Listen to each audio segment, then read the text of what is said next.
thank you very much for joining us tonight, and I'm glad that your computer problems were resolved. Sorry I was late, but it's an old computer. It needs care. Hey, what up, understand. Addison? Thanks for coming, man. Last week, man, was really inspiring for me, man. You really got me thinking outside the box. I really appreciate you, your words and everything. Well, thank you very much, Will. I appreciate that. It's very kind of you. Okay, so Addison, tonight, I would like for you to talk a little bit about how you personally do the process of breaking down a script. In particular, the one that you did for me when it was my master's thesis over at National. I'm not. How would you like to do this, Dan? I found that I did actually keep my version of the production book. Yes. Yours, the one that you sent me, is very difficult to see. The script, the one with the breakdown on it. Mine's a little bit clearer. And I also if you want to take control of it, you are more than welcome. I have no idea how to do that, so you can teach me something here. Okay. Let me first of all make sure that you have sharing right. Okay. I'm making you a co-host on this, and that means that as a co-host, you can screen share. So the way you do the screen share is you notice at the very bottom of the screen, if you see that row of items that you've got, there's a button that says screen share. Got it. So you click that button, and then you will get a group of boxes that show all of your open windows. And all you do is you pick the open window that you have that has the file you want other people to see. And then you just click that, and then there's the button on the bottom of that says share. And then you push that button. Okay, what I'm getting is, it looks like, oh no, I see. Why is it something about whiteboard? Yeah, the whiteboard, don't worry about. Whiteboard is if you want to draw on it. Or you want to write a message on it. Live reading Zoom, Denny's email. That looks like the one I'm looking for. Final draft 11, Katon's production. I've got two of them. Can I open up two of them? Oh, open them up one at a time. Okay. Let's go with this one first and share. Okay, perfect. And yes, this looks so much better than the version I have. you know, I've told you the tragic story of what happened to my production book, right? Oh no, what? I don't know. Oh. So I think, and I hate to say this, I think it was sitting in my office at Valley. You know, that office that got flooded? And where everything was thrown into boxes and then thrown into and then thrown into the cafeteria. And they're now saying that anything that was a paper product, they're not that because they have a fear of mold, they're just going to dump it. So there's a possibility that all I have is that PDF. Not that it matters, but yes. I'll try and send you another version of mine. Okay. See if that works. Yeah, because to be honest, what it was I had taken the original printed version and turned it all into a PDF. Well, is this an old version of Final Draft? No, he had it in a. What program is this right now we're looking at? This is Final Draft. Probably an older version. It's not Final Draft 11. Okay. So this is the script that it was taken from. And, or is that the one? Yes. And this is from a program, if you can, I hope everybody can see what's moving, but this is a program called Tagger, which works with Final Draft. They finally gotten to the point where Tagger is actually involved in integrated with Final Draft. But before, when I was doing Dan's breakdowns, you actually had to bring up a separate program. Breaking down a script is probably the most important thing you're going to do in your whole production, in my opinion, in your whole production world. And the reason for that is because it's the one thing that gives you the answers that when everybody else says, what about, you can always go back to and say, here it is. And the breakdown is taking the script, as you can see here. Are we seeing it, Dan? Yes, no? Oh. And Yep. Yes, we are. okay, good. Up here where this big red line is are your interiors, exteriors. You start the numbering by number 1, and you go down until you hit the end, whether it's either number 10 or number 1000, or you get into, there have been a couple of films that I've heard of that actually got into double digits as far as their A's and their B's, which means they were outrageous. It's a very simple thing. It's just time consuming. So what we've got here is we've got, come here. Interior modern kitchen set day. And I can see right now that these are not matching up. And why, I don't know. This could be a different version. We got into, we went clear from the first white version. Addison, it actually does tie in perfectly. Is it working? Okay. All right. Yeah, because number 1 is Green Screen Studio, and the page here is Green Screen Studio. Oh, okay. Modern kitchen day, though. Green Screen Studio. That's interesting. I'm not seeing what you're seeing. Because my number 1 is showing a modern kitchen set on the television set depicting a modern kitchen. Anyway, if it is working, that's perfect. That was an older version. It was. Okay. Before we started using the broadcast studio to shoot it. Well, it really, it's the idea is the same. So that puts you mark that down. You make that, cover that with a color. If it's a day, you use yellow. You can. You're not required to use any particular color. If it's a day, you use yellow. If it's a night, you use blue. If it's an interior, excuse me, you actually have to go even farther. If it's an interior day, it's yellow. If it's an, I'm sorry, if it's an exterior day, I haven't done this in a while. If it's an exterior day, it's yellow.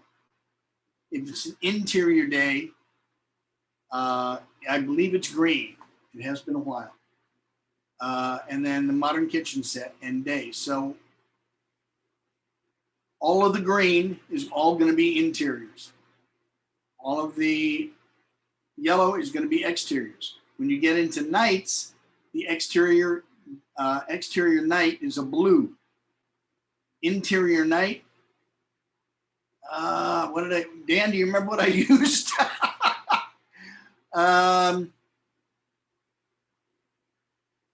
Well, whatever you want to use. It's whatever you want to use. And that just takes care. So now you've set up, you've broken down to the sets. You go down to the first things. We're on it. Let's see. We're in a television set with a green screen in the background. So you have to look at that.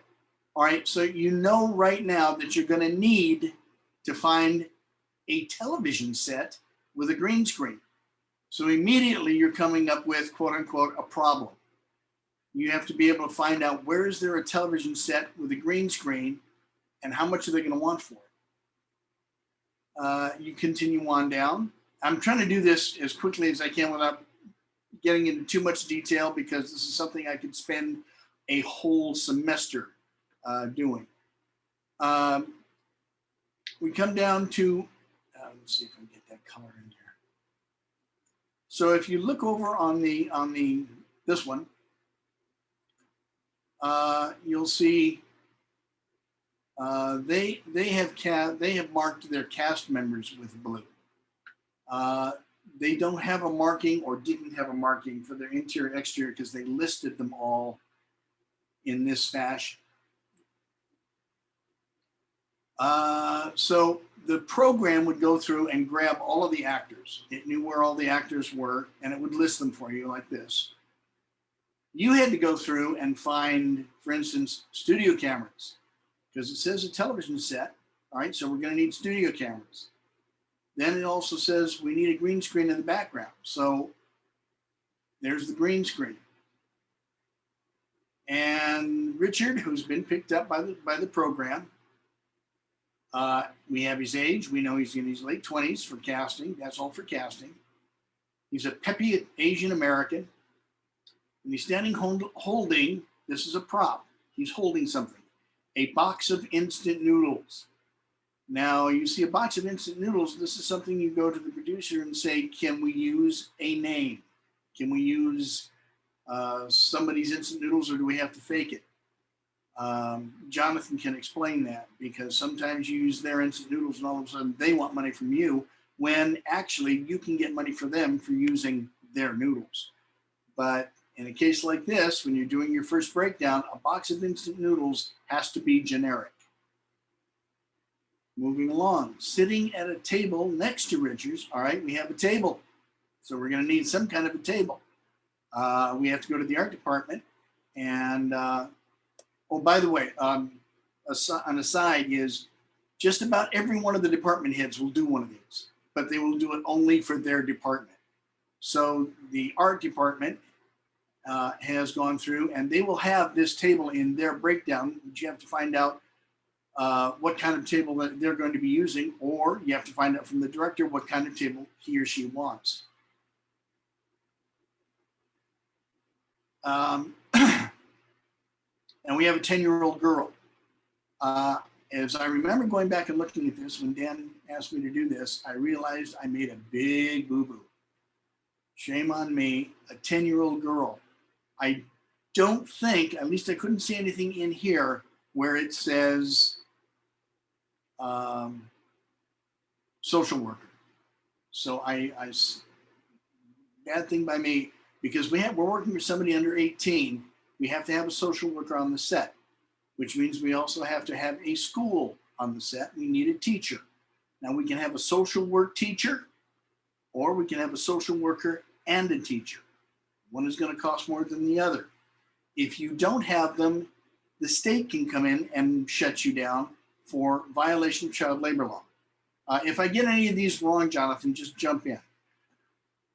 So you want to make sure you definitely want to take care of the 10-year-old girl, because you want to call the union and say, how long can I work her? The younger they are, the shorter the work time, which is why when you see shots of babies, there's usually 2, possibly 3 all in all, and 2 of them are off the set at any one time. So you go in, you take one shot of the baby, and you take them out.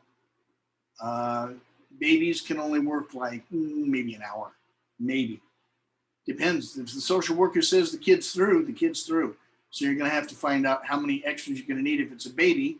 A 10-year-old, you don't have that problem with, but you're still going to have to send her to school, which means you want to try and get her shot out as quickly as possible so she can go to school. If she doesn't go to school, you can be right in the middle of a shot. The social worker walks in and says, I'm taking the girl. And you better do that, because if you don't, the union will come in and say, you're down. So IECO. Now, there's nothing in here that I can see that tells me what race IECO is. Now, I happen to know she's Japanese, but IECO, you want to find that out from casting or from the director. Go in and say, IECO, is that a generic IECO, and can we get anybody for that, or is that particular? So in this case, it was particular. It was a Japanese little girl. This is for actors. You don't have to worry about that. And as an underlying desperation, that's all for the actor. You then go on, you're going through dialogue. Most of the things you're going to have to try and find are going to be in the action descriptions. You don't usually find something in the dialogue that is going to be a problem for you. But read it anyway, because they can be hidden by artistic writers. They can hide things in here that will affect what your breakdown is. Something you might need. I did a picture once where we were in the middle of shooting, and the director said, "Okay, put the guy in the shackles, please."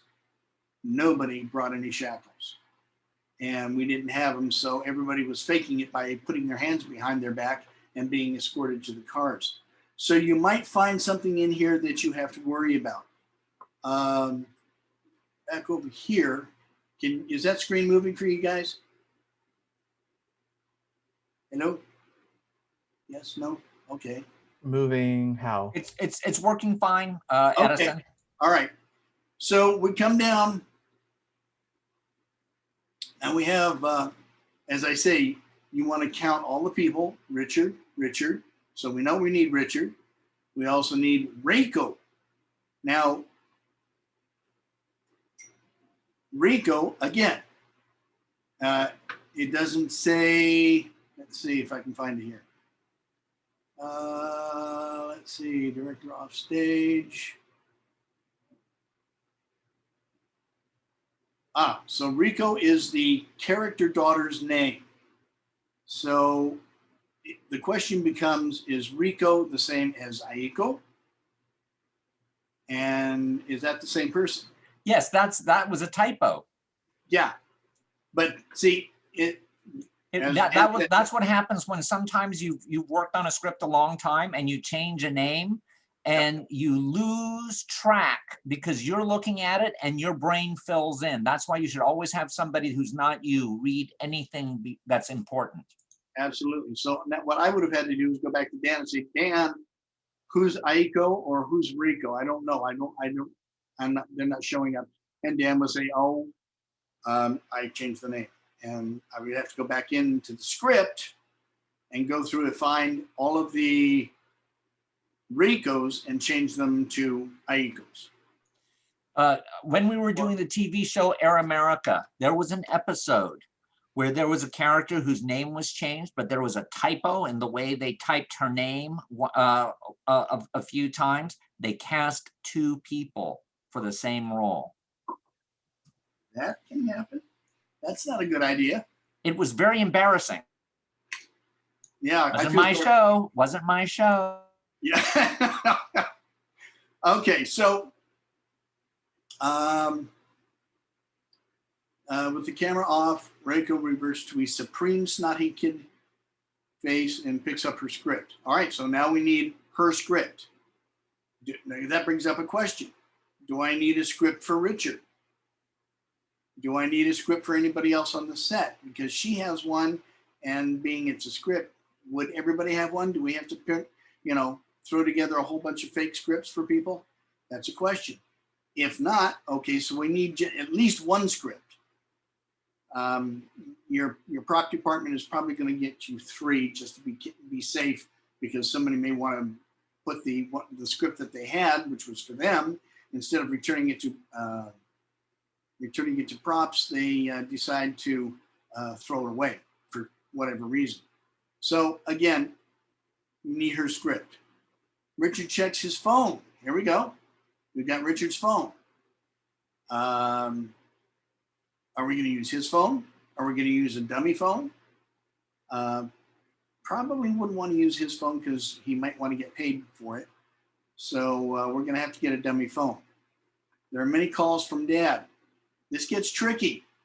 There are many calls from Dad, which sounds like a special effect, because it sounds like the camera is seeing the fact that there are many calls from Dad. It's the only way we can see it. So are we going to have to go into special effects and warn them, I may need a screen. I may need a computer screen that fits inside this phone or his phone, whichever phone we're using. But I'm going to need something that depicts many calls from Dad inside his phone at some point. Now it's probably going to be dropped in post, but you want to notify special effects of it so that when it gets to them, they don't blithely go along and say, okay, well, you know, and forget that, because that seems like it might be an important thing for the story. Another call from Dad starts coming in. Again, same special effects. And you've got to call special effects and say, guys, I've got to have a screen that moves and that works. So they'll make their note. They've probably already made that note, and they may come back and go, okay, we got you. So that's a good thing. Richard sets the phone off, picks up his script. So now we know we need at least 2 scripts. We need one for Aiko, and we need one for Richard. The director, that's an actor. So that goes into the actor thing. This we go on. Usually nothing we need in the dialogue. It's a good idea to question foreign words and foreign things. Do we have that spelled right? Is there a particular way it needs to be pronounced? Okay, so we come down. Richard, here we go. The director rushes off. We're into a new scene. So, and again, it starts all over again. Everything starts all over again. We're now into an interior living room day. So that's going to be marked as an interior day. And we're going to put the living room down. Richard's sitting on a sofa. So we know that wherever this living room is, there needs to be a sofa.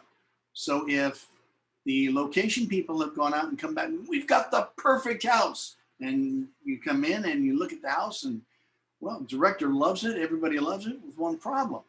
There's no furniture in it. So you got to, and you know you at least need a sofa.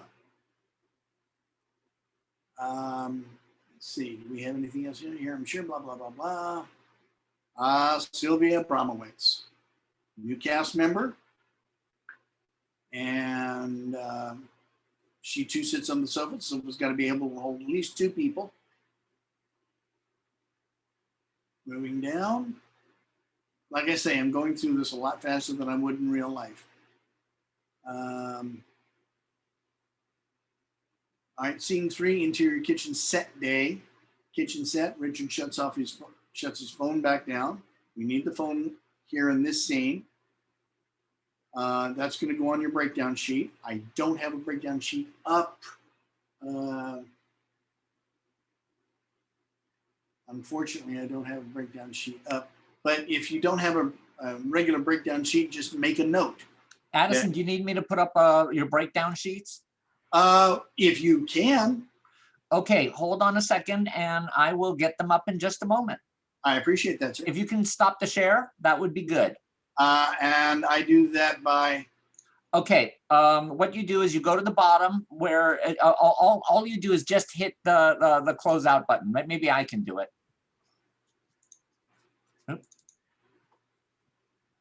Okay, I'm going to turn it off. Oh, okay, if you can.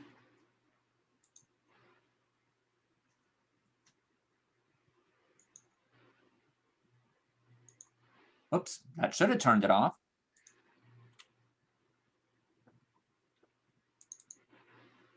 Okay, Addison, do me a favor. Yes, sir. And just click your. Hold on, let me do this. Oh, there we go. So if you can just go sort of continue and say what the next stage is, yeah, about how you put things in the breakdown sheet. Okay, so when you get once we get the breakdown sheet up, you'll see that it's a very strange looking piece of paper, and it's got a lot of boxes in it. And those boxes are for listing the set, the day, the interior, the exterior, the props, the cast, the special effects. All of these are listed on one set. When you're using the computer, it doesn't work quite that way because the computer basically does most of that for you. But if you don't have that particular program, and those programs are somewhat expensive, then you can always do it by hand because they still make the forms, because there are some people that need to do it by hand. They don't have the equipment. So basically you take the interior, you move it from the script, and you just write it in. Okay, this is an interior, this is the set, this is a day, it's a day interior, and then you go down and start looking for your props, your costumes. Now you notice we don't have a lot of costumes mentioned. So you might want to go back to the writer or the director and say, I'm noticing we don't have a lot of costumes. Is there anything, or is that something that we need to look at, or are we just going to go with whatever costume and the director decide on? Which is usually what the answer is. Well, I'll talk it over with costume, and we'll get that straightened out. But if there's a piece of costuming, a tuxedo, an evening gown, something that isn't quite normal, then that's got to be noted, because it's something you're going to need at a particular time on a particular shoot day. Do I have any questions? There he is. Bless you, Dan. Can I move this? No, I'll have to move it. So you tell me which way to go. Okay. All right. So again, to reiterate, I guess, here's your scene number, your script page. That is the page that you find this stuff on. You can always look something up by scene number. You can look it up by script page. If somebody says on page so-and-so, we have an atomic bomb, you can go right to that page, go through your breakdown sheets, go right to that page, and you can say, okay, but it's not a real atomic bomb, so tell special effects that we only need a fake atomic bomb, please, before they blow us up. Your page count. How long is the scene? Now, scenes are measured in eighths of pages. I do not know why, but it works. One of the best things I ever did was, actually Denise did it for me, took a piece of clear plastic and marked it off in eighth sections, I can't talk today, in sections of 8. So there are 8 sections on it, and you can just lay it over the script page and count down how many pages there are. If there's more than one page, it becomes 1 page plus. This is 2 3/8 pages for script page 1, scene 1. It's an interior. It's a day. The estimated time is how long do you think it's going to shoot? How long do you think it's going to take to shoot? This is always an estimate. Don't ever feel like you've got to be locked into it, because things are going to happen. Things are going to happen where you have no control over it, and it's going to completely screw up your schedule, but there'll be ways around it. But this is something that when somebody says, well, how long is that going to take to shoot? You say, I estimate about 2 hours and 30 minutes. All right. This gives us basically a scene description. The settings tells us what the television studio. The location. Sometimes you'll have it, sometimes you won't. But hopefully somebody's been out scouting before you've gotten to this point. The sequence, what's going to happen, who's in it, script day.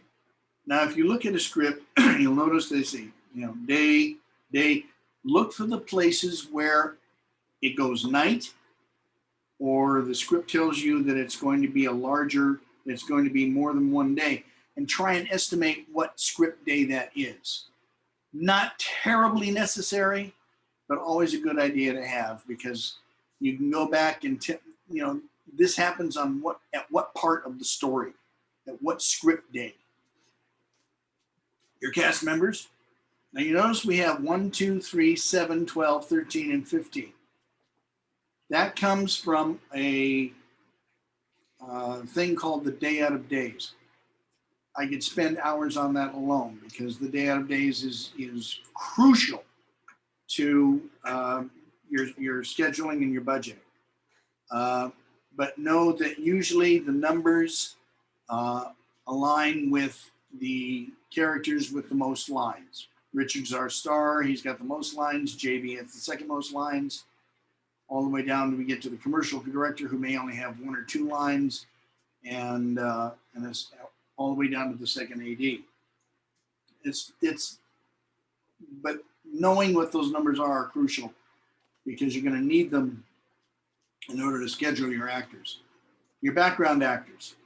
This can get interesting because sometimes there are background actors that are just crowds and not.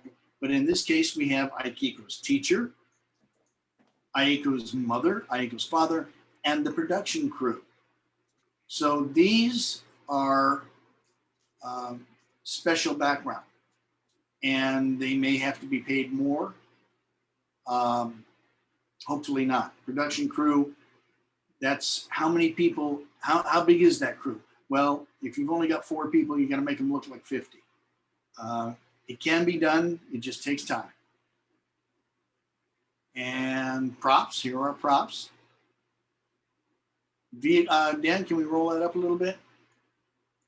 The other way. No, I need to go, and there. Special effects, vehicles, makeup and hair.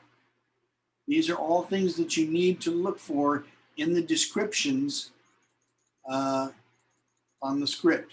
Set dressing. This goes to art department or props. Art department breaks down into art department, props, set dressing. There's a prop person, there's a set dresser. On low budget, art direction is art direction, set dressing, and props. So they're usually the same person.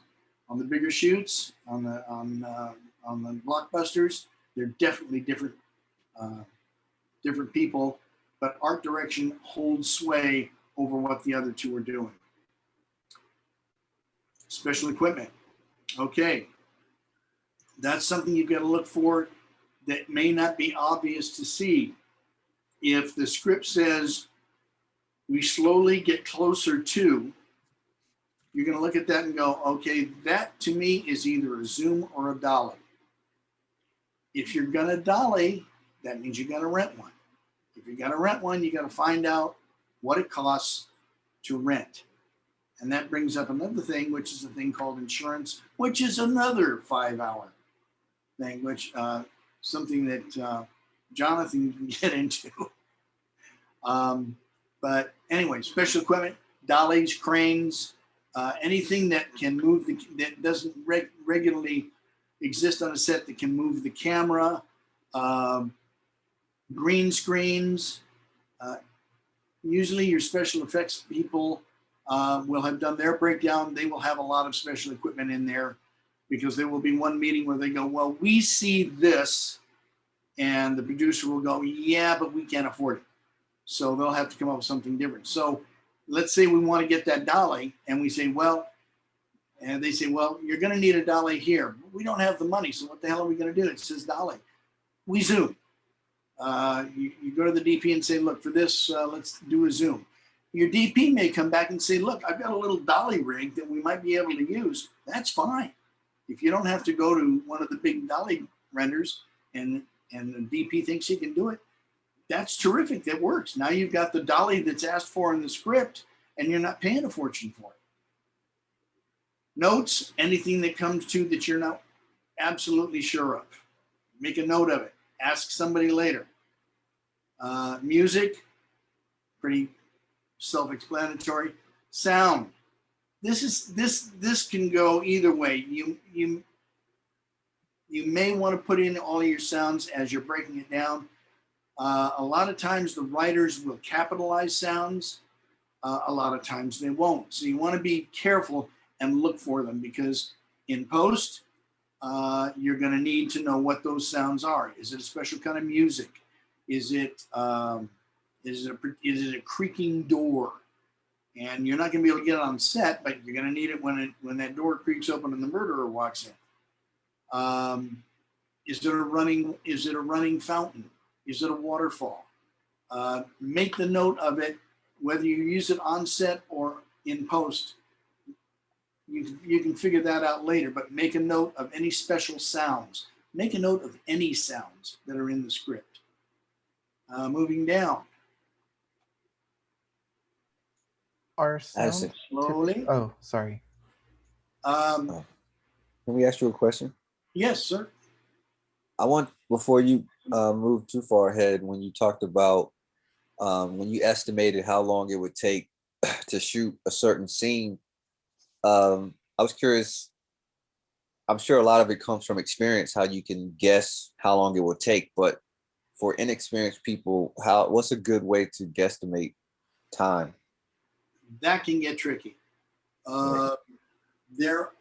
A standard day, a standard accepted day is 10 hours.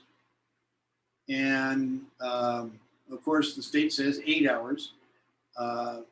We work 10-hour days. Everybody's rate is based on a 10-hour day, with the exception of the unions.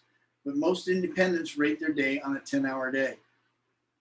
So you've got to look at that and say, well, at this location, because once you get finished with this breakdown, you're going to move things around and you're going to find that, okay, let's say we're in the TV studio all day. So now you're going to split that in and say, okay, we got Richard's scene, we got Dan's scene, and we got this scene over here. So you've got 3 scenes and you've got 10 hours to do them in. So do the math. So we've got 3 scenes, so that's about 3 hours. That's about 3 hours per scene.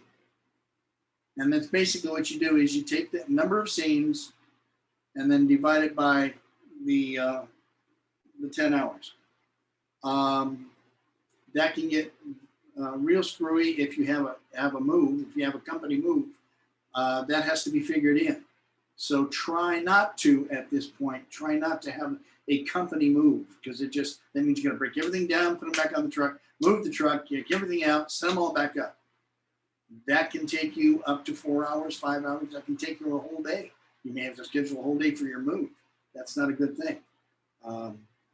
At the low budget end, you don't want to do that. So if you're trying to figure out how long it's going to take to shoot all of these scenes at this location, then just divide, like I said, take the number of scenes, divide it by 10. And that should give, and again, it's an estimation. It's an estimation. One scene may only take, if you schedule for 3 hours for each one scene may only take, say, an hour and a half. Well, that's great, because this other scene is really complicated. I'm going to have to I can move that time over here and let it, use it there. But if you spread it out, at least it tells the producer, it tells the director, I just lost it. Tells the producer and director exactly what they can expect, what we expect is going to take, about 3 hours per scene. Are there any other questions? Did that help? Any? I hope. Yeah, that was great. Oh, good. Any other questions? Addison, do you want to show your schedule next? Sure, we can do that. Okay, I'm going to put that up next. All righty, sir. Thank you.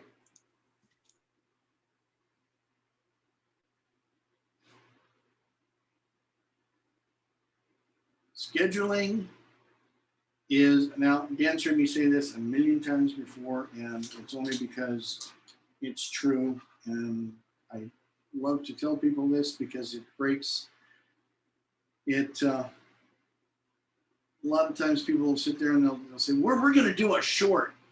And they get all excited and everything. And they go, well, how much is it going to cost? Well, I mean, it won't cost very much. We've saved and scraped. We've got $2,000 to do this. Should be fine.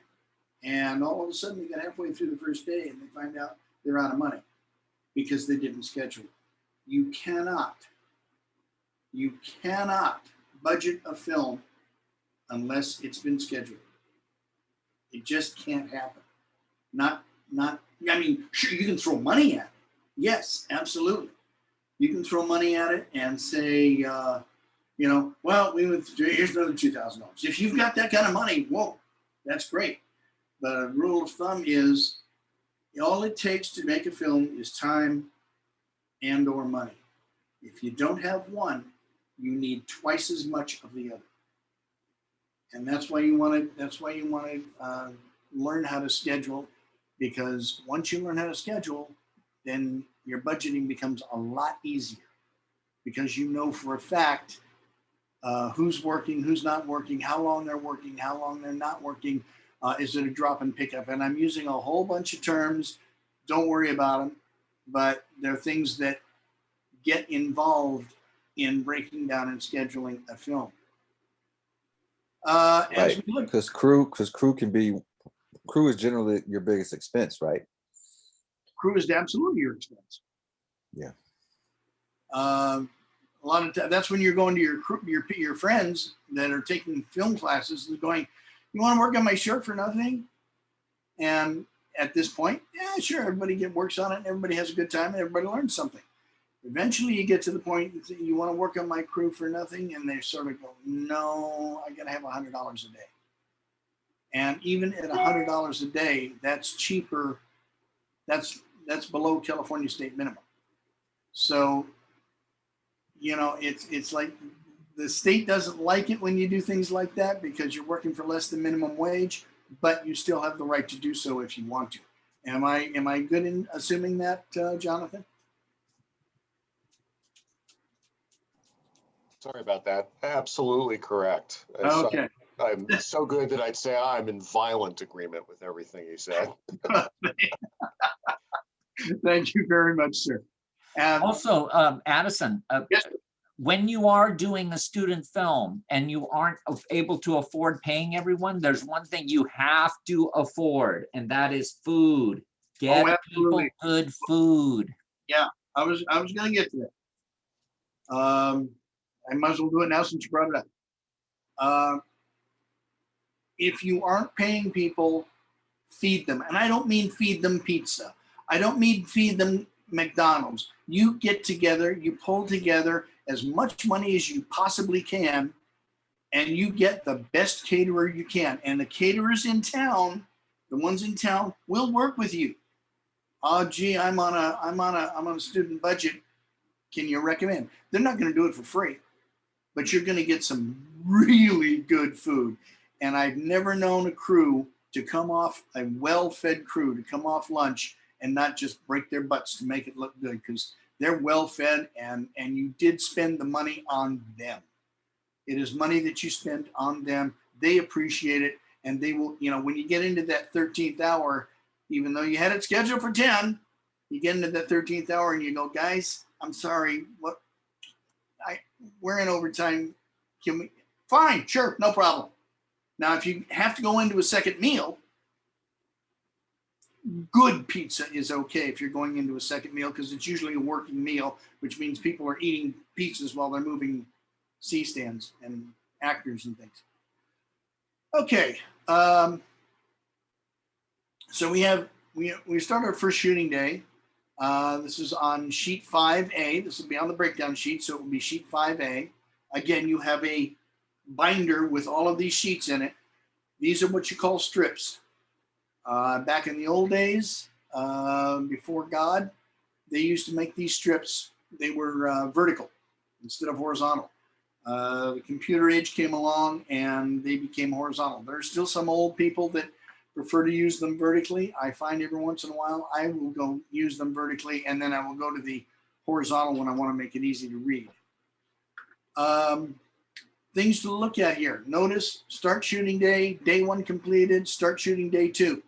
They are well, they're computer color, but those are black. Everything else seems to be white.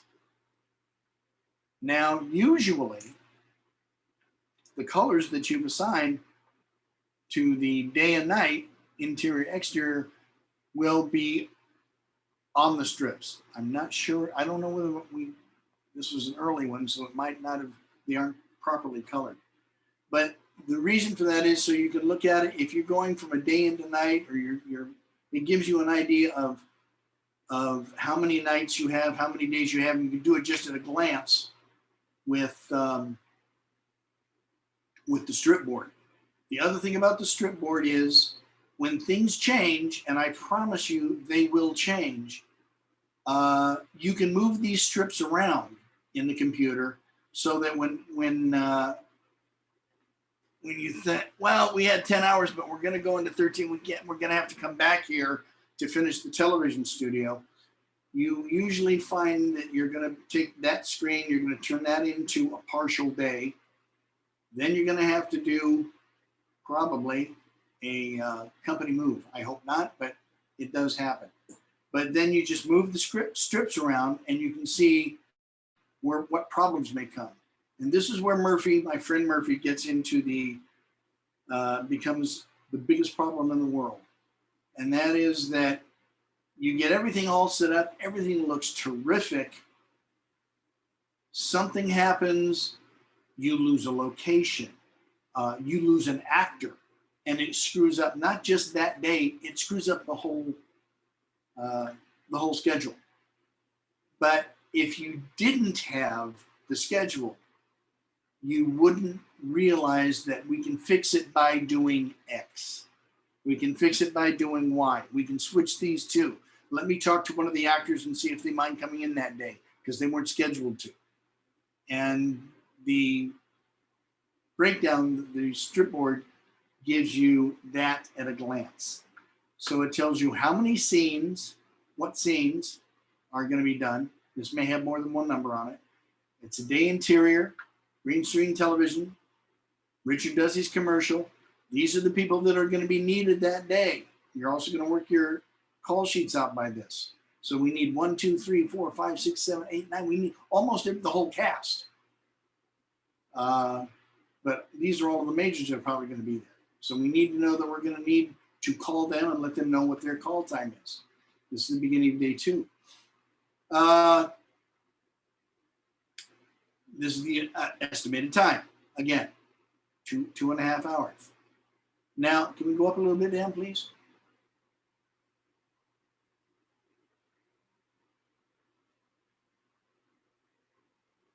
Thank you, sir.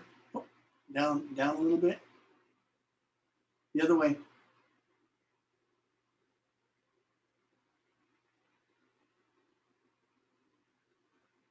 Okay.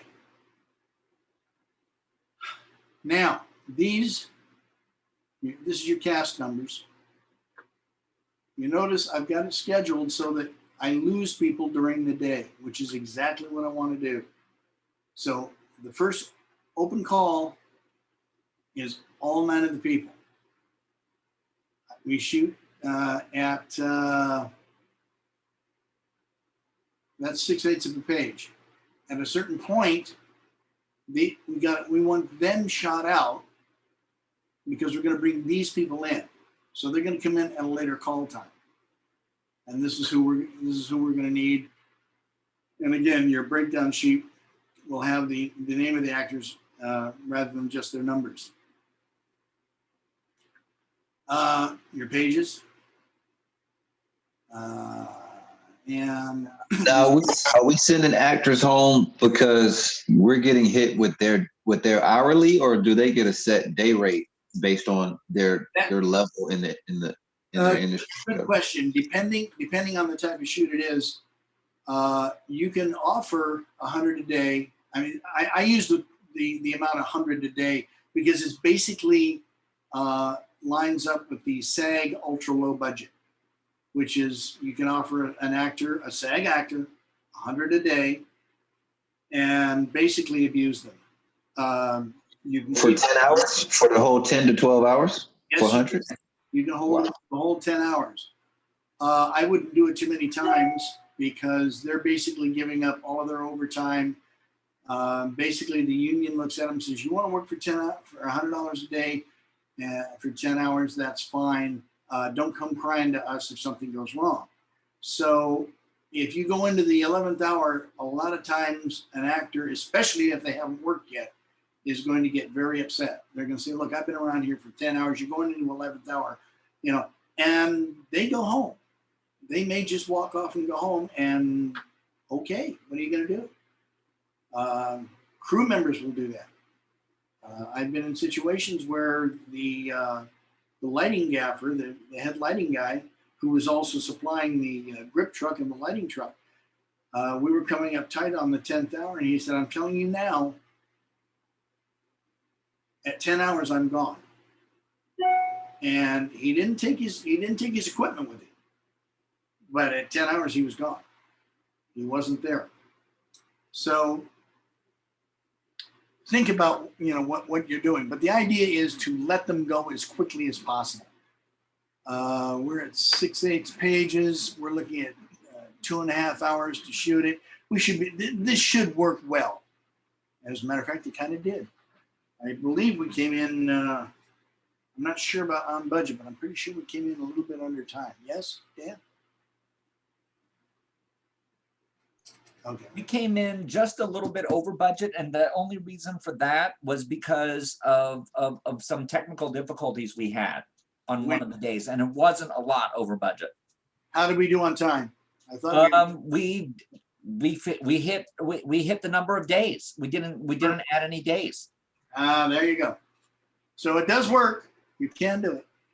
As we come into now we have, again, as I say, these people are going to get called in. These people are going to 1, 2, 3. These people 4 through 9 are going to go home. We hope. Now we get this shot out, so we can let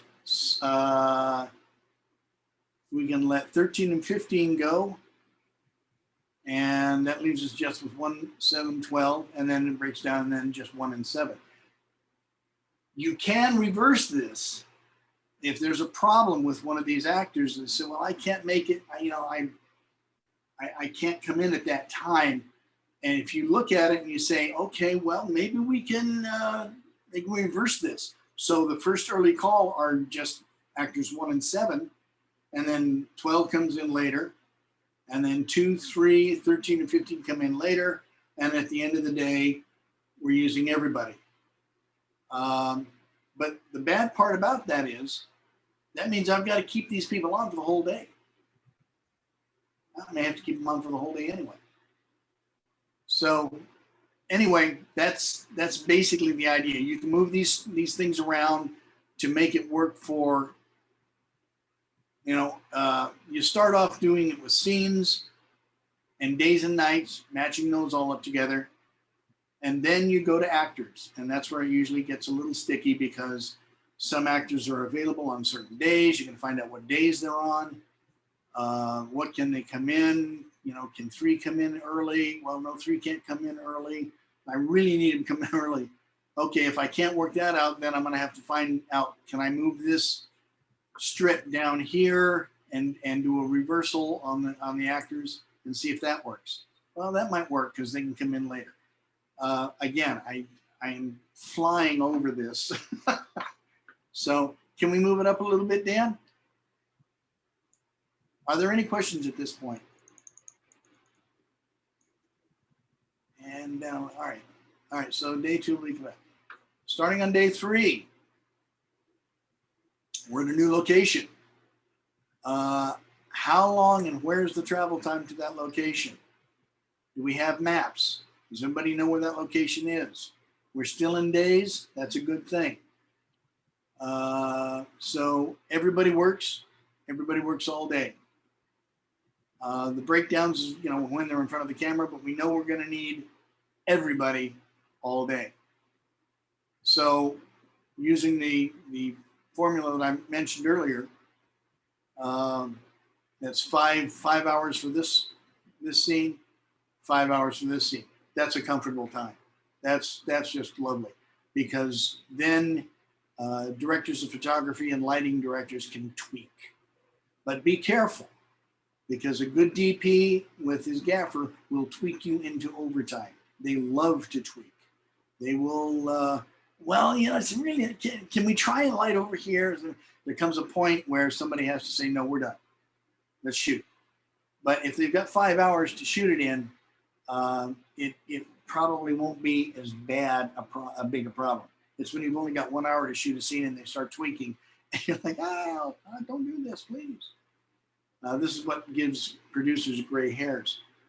Now you notice this one down here is a different color. Kind of a yicky color. This tells us it's a night scene. Now that presents its own set of problems. The date, are we going to go day into night, or can we cheat night?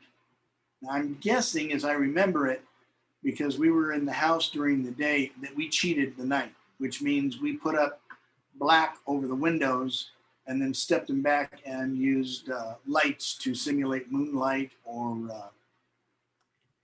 No, we ended up, by the time we shot that scene, we just left it as a day scene. oh, okay. All right. Well, see, now that can happen is if the producer turns around and says, no, you know what, leave it as a day scene. Fine. That's terrific. Thank you very much. And the problem was, it looks like here that we have was this went into a 14-hour day, which you don't want.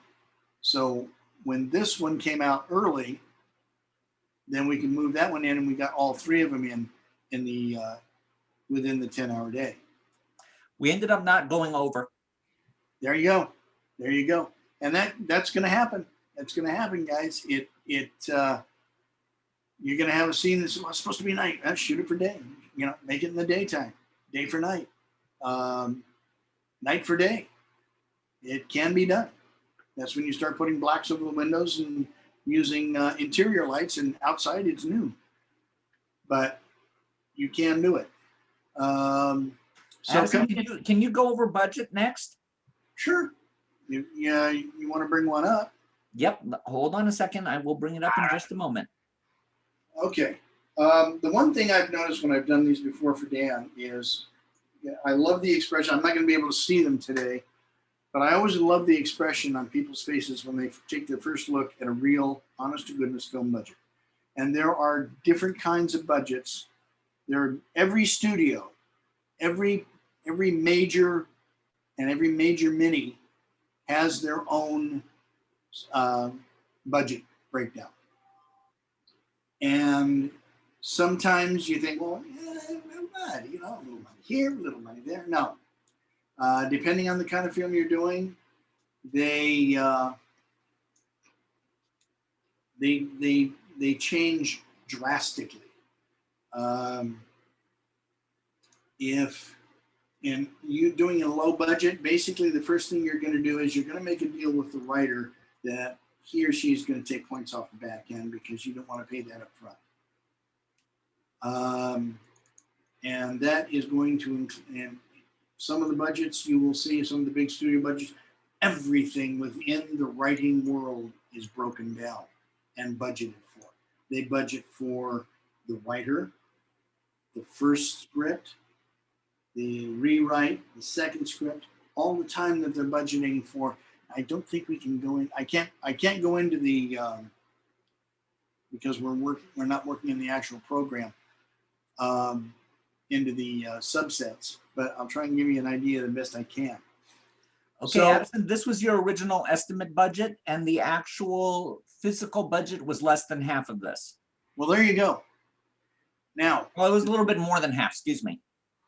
now, does that mean I was trying to cheat Dan? No, that means I was trying to protect Dan.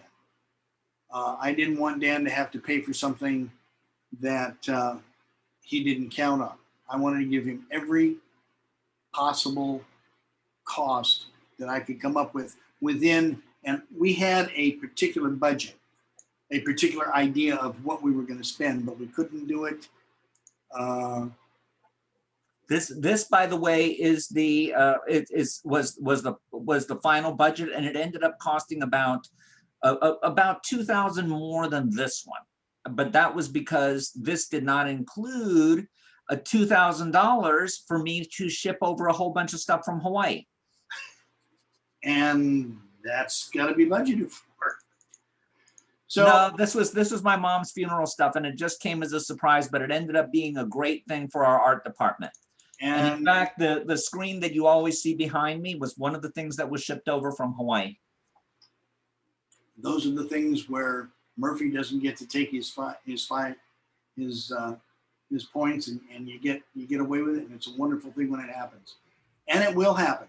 There is good that happens too.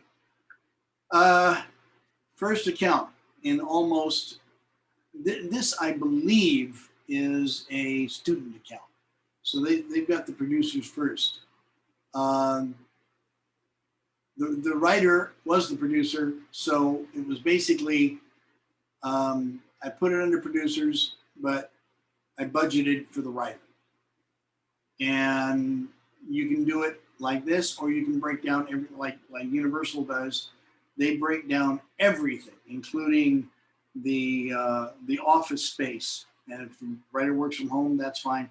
But they break down everything, so they can say, well, we had to pay for this. That's why Batman didn't make any money, was because the studio, I do believe it was Universal, the studio had Warner to pay Brothers. Warner Brothers, thank you. They had to pay for everything, except everything was already there on the lot. They didn't have to really pay for anything. They didn't have to pay for any of the stages. They didn't have to pay for any of the offices, anything, but they still charged for it in the budget. So this is I have to admit, this is kind of a general, and it would be better if I could go down into the subsets, but I've got to kind of work with it as we are. Oh, there we go. There are the subsets right there. Thank you, Dan. There's your account number, and everybody gets an account number. The line producer, the departments get an account number. And then we had the line producer, which was, I can't think of his name now, forgive me. I'm sorry. Your directors, this is below the line directors. Now, what do I mean by below the line? What they call talent, including directors, writers, lead actors, are considered above the line.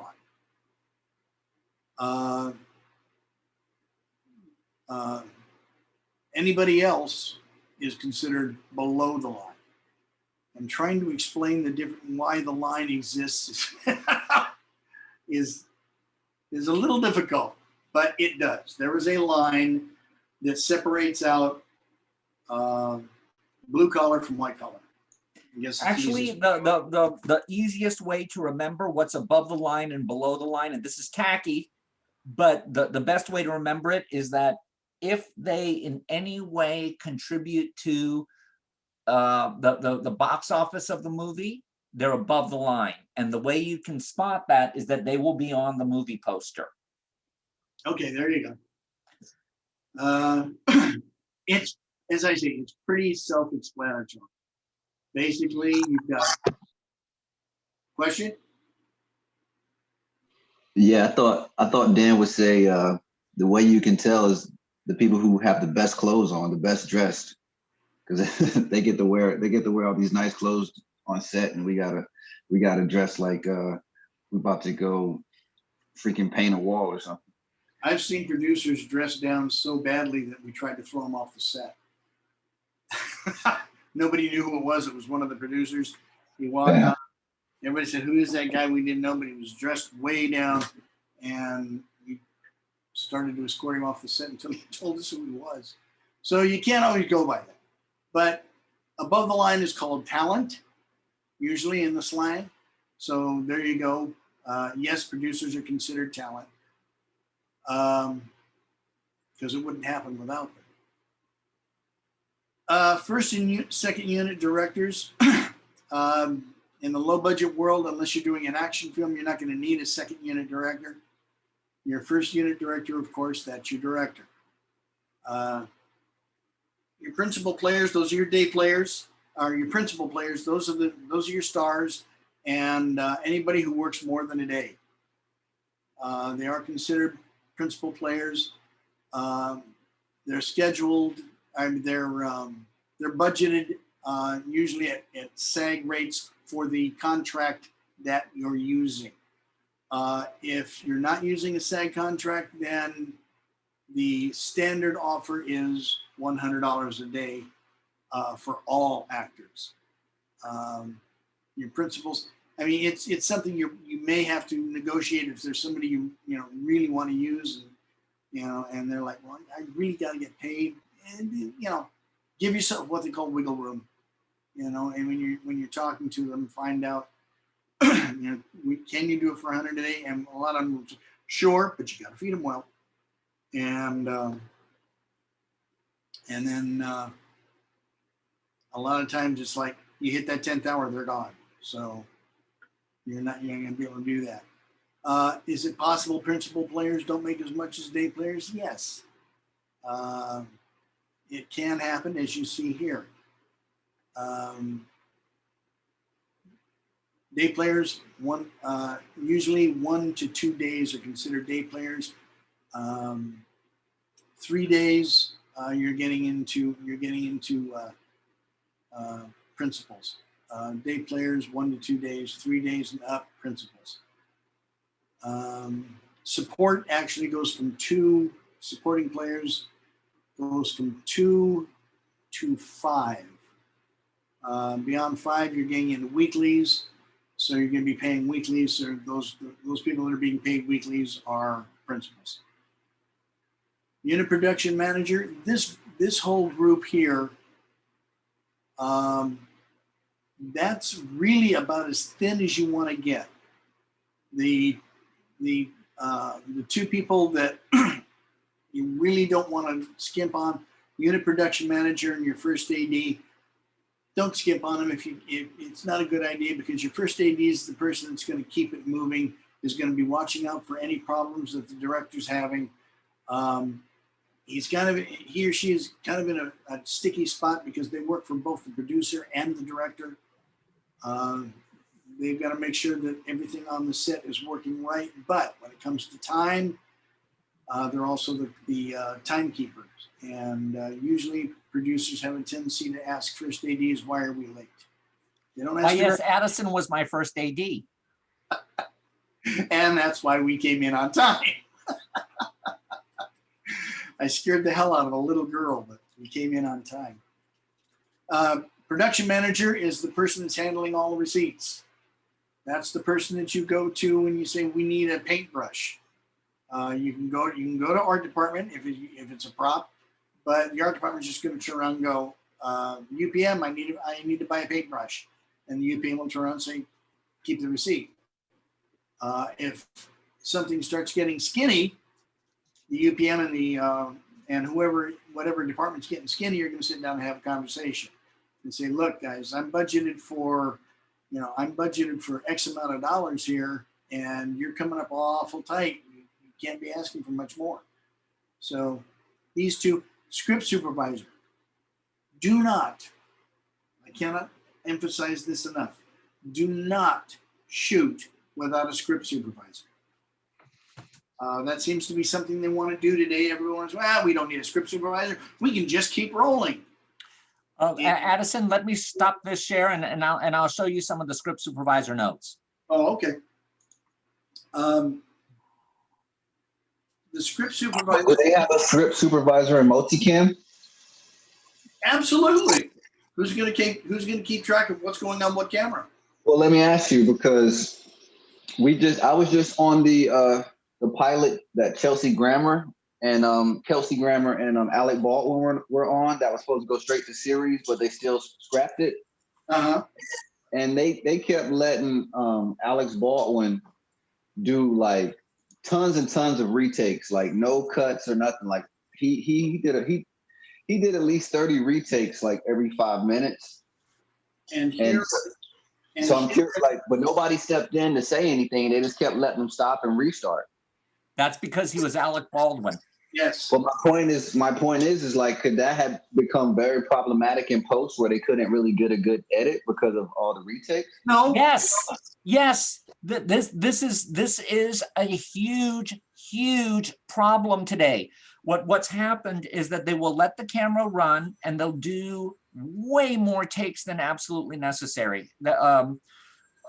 Sometimes they'll go and do 40, 50 takes on something that's like an insert shot, because everyone thinks that because it's not film anymore, that it's free. So now time is wasted. It's the same way, and I think Addison will say this, that when you say camera up, people still are talking and diddling around because they don't think it's an important discipline anymore. Big problem. Yeah, it really is. And where it's going to bite you in the butt is going to be in post, because your editors right now, the editors are really not liking this, because the editor has to now go through, or his assistant or her assistant has to now go through every one of those 50 takes, log them, in and out points, which should have been done on set. They have to log the in and outs. They have to find out why it was bad, because what a good script supervisor is, and as I have said many times, the only person in the world who can interrupt a shoot other than the director. And Or the first AD if there's a danger. Yes. But if the reason being is they are the eyes of the production.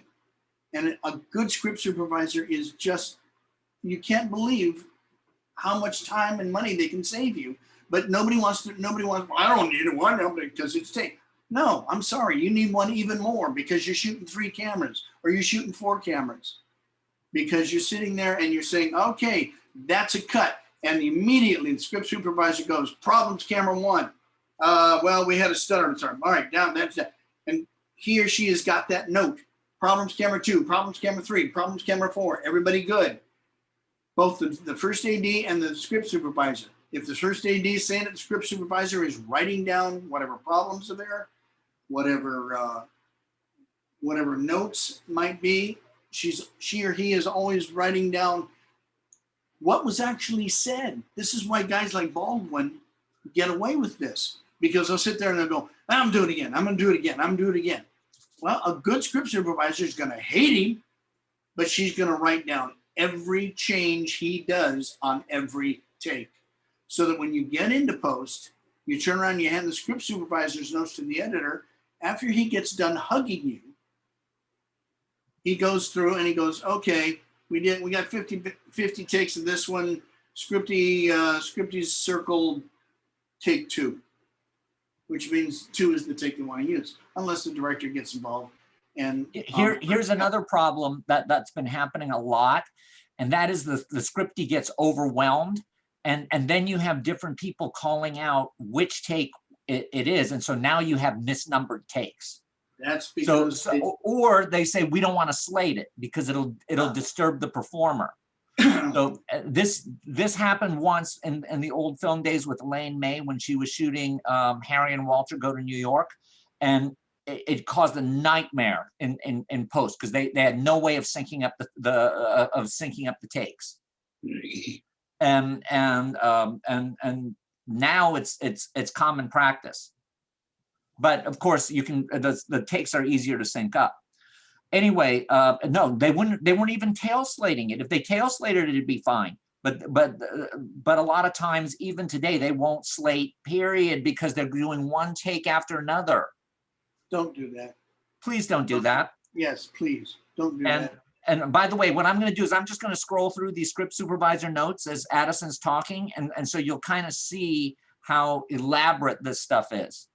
Okay, starting at the top, I mean, you'll see these little lines with lines drawn across them. That is how far the scene went before they cut. And as you can see, a lot of times they'll, and they want to go back for an insert, so they'll mark that. This is an insert. That'll be marked on the notes. The timing is crucial, especially if you're doing commercials. You've got to know exactly how long something took. If you're doing a special effect, the effects is going to come back and go, how long did this take last? Because we need to set up the computer to do X, Y, and Z. Well, if you don't know and you don't have the script notes, then guess what? You can't tell the people in special effects what they need to know. So they're going to have to guess. Now, they're usually very good at it, but that takes time because they've got to sit there and run the effect 3 and 4 and 5, 6 times to see if it'll work within an unknown time. But if you had a scripty on it, you would have had that time. You would have known what it was. The scripty could have turned around and said, "Oh yeah, that shot, we had to go a little short on it. We had a battery out. Oh my God, guess what? A battery out. A battery. That's a thing they used to call rollouts. And even today they use it when the battery goes dead. If a battery goes dead, you'll hear a rollout, and everybody hangs their head and goes, damn. Now you have to do a new take. It may be electronic, but it's still, a lot of the old rules can and will apply. The squiggly lines may, depending on the scripty, the squiggly lines will represent the dialogue itself. Was there a dialogue change? They will mark where the dialogue change happened, and did they cut some dialogue? And they'll scribble that out. You can look at a script note, at script notes, and tell, if you know how to read them, tell exactly how the shoot went and pretty close as to how it'll cut. But if you don't have those notes, you don't know what you're doing once you say that's a wrap. You've got to go, your assistant editors and your editors are all going to have to go back in and find all the stuff that would have been handed to them on the beginning of the next day if you end on a weekend. All of that stuff would have been handed to the editors and they would have been able to start their first cut right away. Now you've got a week's worth of scanning to find out which takes you can use. Now that doesn't make sense to me. And this is why producers get headaches, because all of a sudden they have a post bill from an assistant editor that is in the thousands of dollars. Well, why am I being billed this? Because you didn't have a scripty. And because my assistant editor had to go in and take all this time to roll each take, look at, my assistant editor basically had to do the scripty's job. Look at the take, time the take, find out what dialogue changes there were as compared to the next take, or the third take, or the fifth take. Was there a dialogue change? All of that's marked by a good scripty. They are going to know. They're going to know. Did you add a line? They're going to be able to have. They're going to have that in their notes. I mean, a scripty's notebook is, I would say, a good quarter of the production book. And if you don't have it, get ready to spend money because you're going to need it. Can you imagine? I mean, I know I've just been scrolling through this, but can you imagine if you didn't have that, how every single one of those pages that I was just showing you, you would have to have an assistant editor know what all that stuff was. You wouldn't have any record of all of those notes, all of those things about why a take was no good. Yeah, and if it gets by the assistant editor, the editor looks at it, well, you know, hey, my assistant said it was a good take. Yeah, it's kind of a nice take, except for the fact that the boom is in the shot and there's somebody walking a flag by the in back of the actor. It was a perfect take. You know, directors don't watch the background; they watch the action, and they're expecting somebody on camera or a script supervisor to be looking at the background and making sure that the gaffer isn't walking a C-stand through the shot, because it has happened. One of a very embarrassing thing for me it became was that we had finished a really good take. And I turned around, I looked at the sound person and I said, how was that? Because everybody just, the actors have been enjoying it, the director liked it, and he shook his head. And it was like, oh no, what happened? He goes, somebody's talking in the background. Again, because they don't think they don't listen when you say locking up, quiet, they don't listen. Well, I'm clear down here. They can't hear. Those microphones can hear anything. They can hear you breathe a mile away. And I lost it. I was very upset. I won't go into details, but it came back to bite me because I embarrassed myself. But that's why, because people don't pay attention to the disciplines that must happen on a set. And I know this is supposed to be about scheduling, but a lot of that discipline that's required is because you're trying to make these pieces of paper work. And if they don't work, then money gets spent that wasn't supposed to be spent. And then lots of people get upset. So if any question that you have, I like I say, I've been zooming over this, but any questions you have, you should be able to look up in the production book and answer. And if you can't answer it, that's a problem. I'm like I say, I can do a whole semester. See? Now what happens? You're in the middle of a take, the dog barks. We lost the tape. We have to start all over because there's a whole bunch of stuff and there's a cigarette in the scene. Okay, fine. Reset, dog bark, reset. So we have to go all the way back to the beginning of the scene and reshoot it again, and the scene goes through and cut. Very good. No good. Because the cigarette ash was 1/4 of an inch at the beginning of the scene, and it was 1/2 an inch at the end of the scene. Well, who's going to notice that? Everybody in the audience is going to notice that that cigarette ash was a different length. That's why you have a scripting. That's why you have a scripting. That's why when something like that happens, script you the first cut, audio problem. So Blame the guest dog. yes, well, blame the guest dog. Throw him off the set. I don't know. I mean, like I say, there's 1,001 little details that I could go through about it. I know Dan doesn't have a lot of time for this, so are there any particular questions that I might be able to answer them? Something I didn't go over, because there was a lot of stuff that I just don't have time to go over. Questions, answers. Addison, this is Jonathan. I had put it in the chat, but I emphasized, and I just wanted to quickly be emphatic about how important this all is to motion picture production. It's the difference between profitable pictures and not profitable pictures.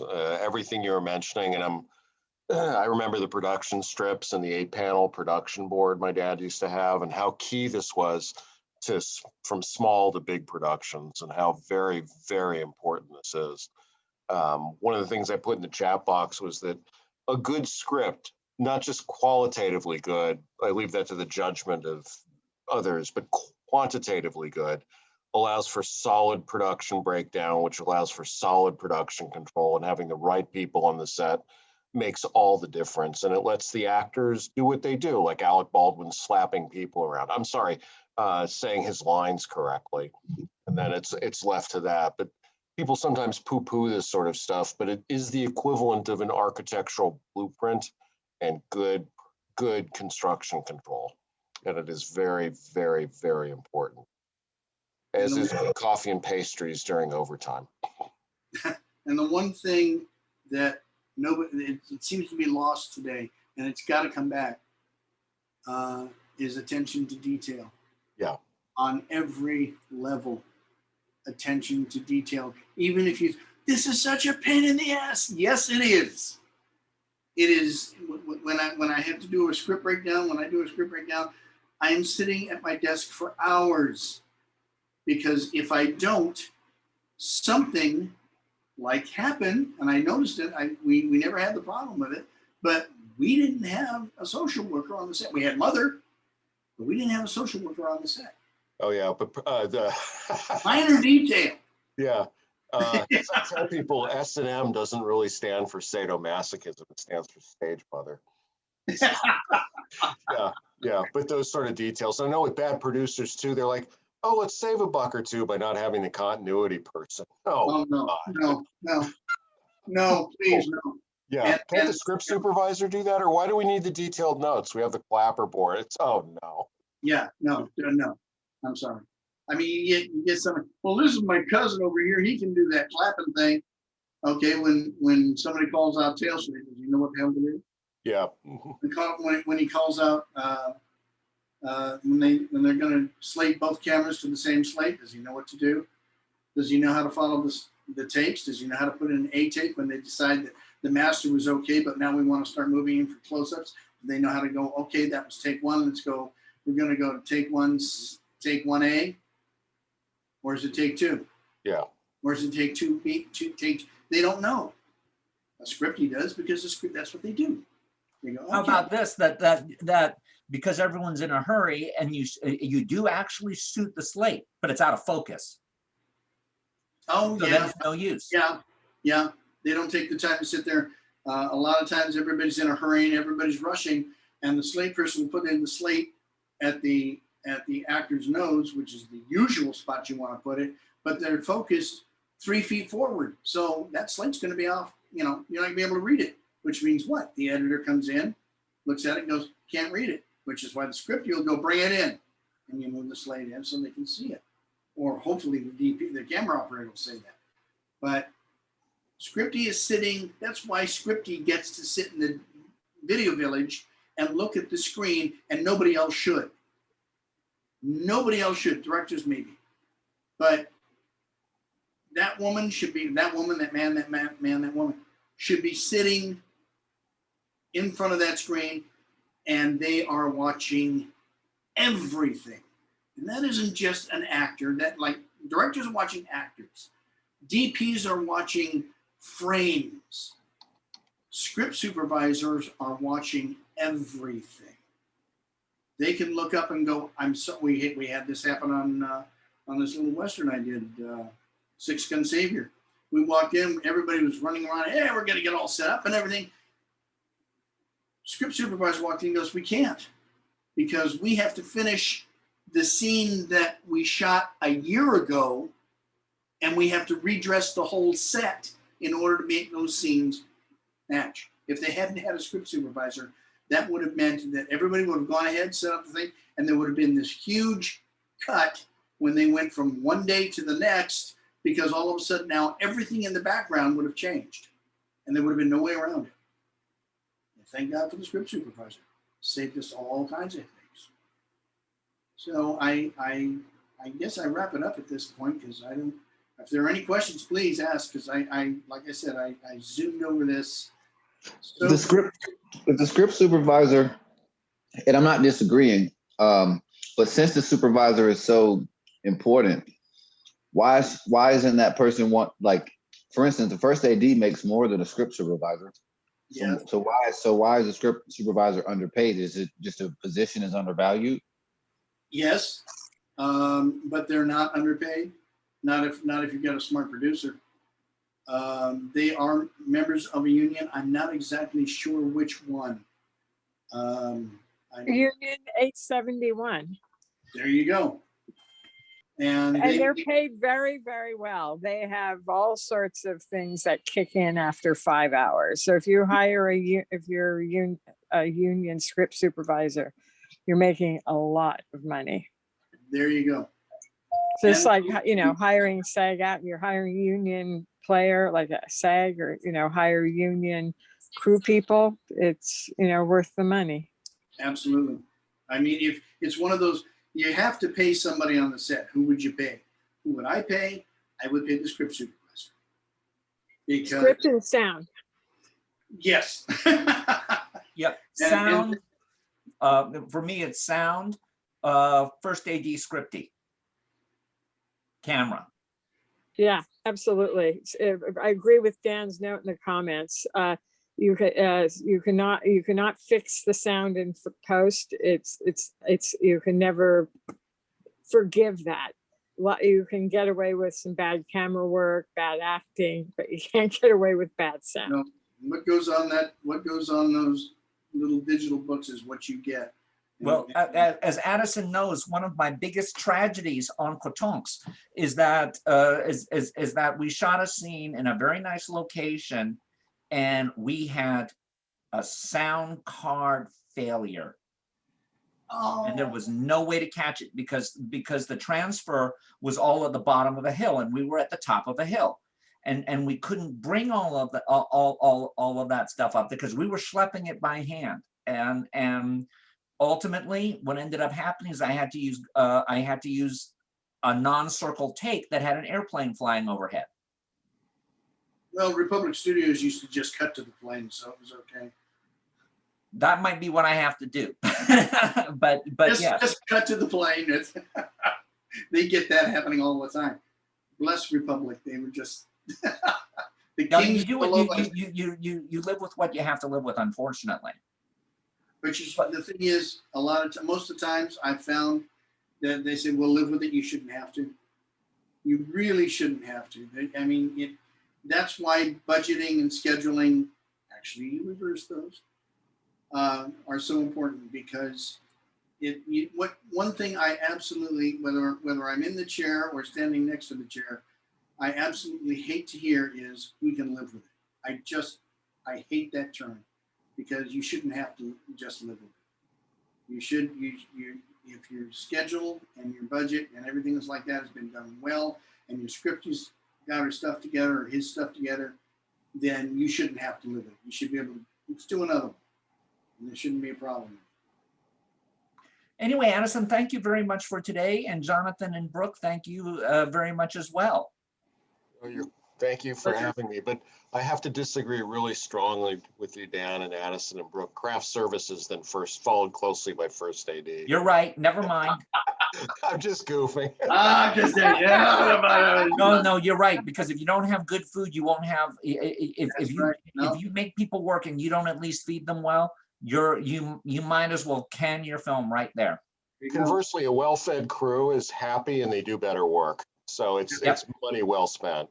And there are so many good craft service companies and even chefs, but I'm not talking like, making escargot, but they'll be only too happy for the opportunity for that. So a well-paid craft services unit really does pay dividends. Yep. And I just wanted to emphasize that, especially at 6 p.m. Yes. Okay, well, everyone, thank you very much. And we'll see you all next week. Thanks a lot, guys. Thank you. Thanks. Bye. Thanks, Joe. Thanks. Thank you.